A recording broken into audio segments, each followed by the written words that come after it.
அனைவருக்கும் வணக்கம். சிபிஎஸ்சிங்கிறது பார்த்தீங்கன்னா central board of secondary education. அடுத்து சிஎஸ்ஐஆருங்கிறது பார்த்தீங்கன்னா council of scientific and industrial research. இதில் ஆஃப் வருதா ஃபார் வருதா இதையெல்லாம் கொஞ்சம் கவனித்து பார்த்துக்கங்க. ஏன்னா அவங்க ஆப்ஷன் கொடுக்கும்போது அதில் ஃபாரையோ ஆஃபையோ மாற்றி கொடுத்தாங்கன்னா நம்ம கரெக்டாக சூஸ் பண்ணி எழுத தெரியணும். அதே மாதிரி பார்த்தீங்கன்னா லாஸ்ட் டைம் அந்த நெட்டு கேன்சல் ஆனோன்னா சில பேர் சிஎஸ்ஐஆர் எக்ஸாமையே வந்து என்ன நினச்சிக்கிட்டோம், நெட்டுன்னு நினச்சிக்கிட்டு கொஞ்சம் கன்ஃபியூஸ் ஆன சூழ்நிலை இருந்துச்சு. அதனால் சிஎஸ்ஐஆருங்கிறது சயின்டிஃபிக் அண்ட் இண்டஸ்ட்ரியல் ரிசர்ச். அடுத்து சிஹெச்டி சென்ட்ரல் ஹிந்தி டைரக்டரேட்டு.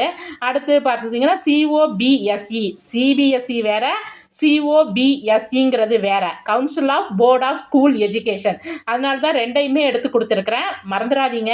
சிஓபிஎஸ்இ அப்படின்னோடனே உடனே நம்ம தப்புன்னு நினச்சிக்குவோம். அப்படி இல்லைங்க, council of board of school education. நன்றி, வணக்கம்.